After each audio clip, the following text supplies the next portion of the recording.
اونٹنی بڑی پیاری لگی، بڑی خوبصورت تھی، بڑی بہترین تھی، بڑی صاف ستھری تھی۔ تو 2-3 دفعہ اپنے غلام سے کہا یار بڑی پیاری ہے، بڑی خوبصورت ہے، دیکھو اس کا چلنے کا انداز کتنا نرالا ہے۔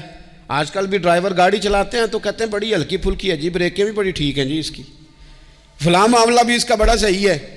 وہ اتنی پسند آئی اونٹنی تو اونٹنی سے اترتے ہی فوراً کہنے لگے اس کو نشان لگا کے قربانی کے جانوروں میں چھوڑ دو، یہ زیادہ پیاری ہے، اسے رب کے رستے میں خیرات کریں گے۔ کیوں؟ ایک باریک نکتہ صوفیاء نے بیان کیا ہے۔ اللہ کے نیک بندے کہتے ہیں کسی جگہ بھی تمہارا دل اللہ رسول کے مقابلے میں الجھنا نہیں چاہیے۔ کوئی ایسی چیز جو رکاوٹ بن رہی ہو، رکاوٹ، وہ کیا کہتے ہیں کچرا آ گیا ہے، اس کچرے کو لوگ ٹھیک نہیں کرتے، کہتے نکال دو تاکہ معاملہ صحیح رہے۔ ایک چھوٹا سا باریک سا ہلکا سا دھاگے کی طرح کا ایک ٹکڑا اگر کسی وقت گوشت کا آپ کے دانت میں الجھ جائے نا، وہ سارا ذائقہ تباہ کر دیتا ہے۔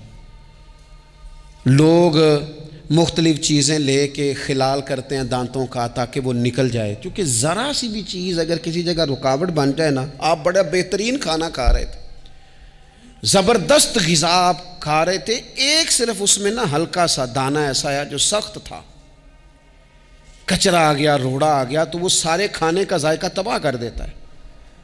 بعض لوگ ایسے ہوتے ہیں کہ ایک بال نکل آئے نا کبھی کھانے میں سے تو کھانا چھوڑ دیتے ہیں، کہتے ہیں یار یہ سارا ذائقہ خراب ہو گیا۔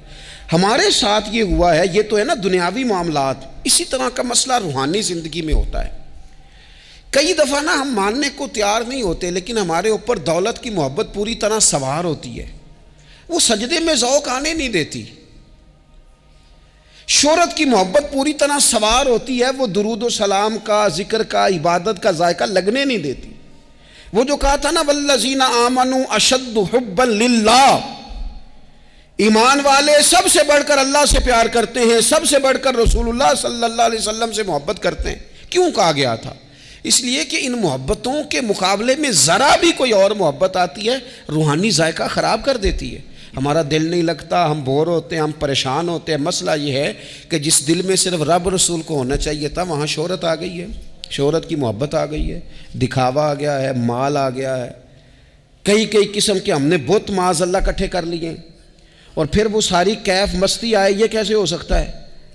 حضرت عبداللہ ابن عمر رضی اللہ تعالیٰ عنہ کے پاس ایک گدھا تھا، ہم پنجابی میں تو کہا کرتے تھے کہ بڑا ساؤ جانور ہے، بڑا دھیما ہے، بڑا اچھا ہے، سواری بھی کرتے تھے اس پہ، اس پر بوجھ بھی رکھتے تھے، اور بھی کئی کام، جانوروں کا چارہ بھی اس پہ رکھ کے لایا جاتا تھا۔ بہت سارے لوگ اس کی تعریف کرتے تھے کہ ظاہر ہے اس وقت یہ جانور ہر گھر کی ضرورت ہوتے تھے، لوگوں نے بڑی تعریف کی کہ جناب یہ گدھا بڑا اچھا ہے، بڑا عمدہ ہے۔ اب بعض چیزیں ایسی ہوتی ہیں جن سے دل لگ جاتا ہے۔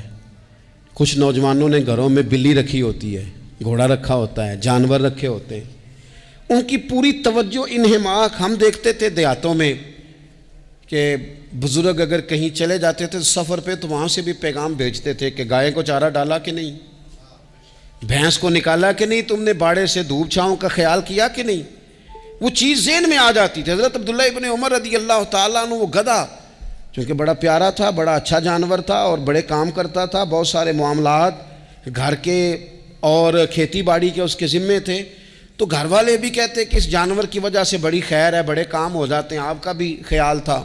حضرت عبداللہ ابن عمر ایک دن گھوڑے سے نیچے اترے یا اس گدھے سے نیچے اترے تو خادم کو بلا کے کہنے لگے اسے لے جاؤ اور بیچ کے پیسے اللہ کے رستے میں خیرات کر دو۔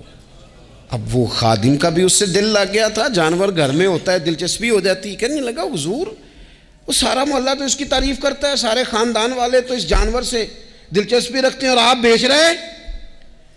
آپ فرمانے لگے جس طرح سب کا دل اس کی طرف ہے نا کہ اچھا جانور ہے، میرا بھی ہو گیا ہے، لیکن میں اپنے دل کو سوائے رب رسول کے کسی اور طرف ہوتا دیکھ نہیں سکتا۔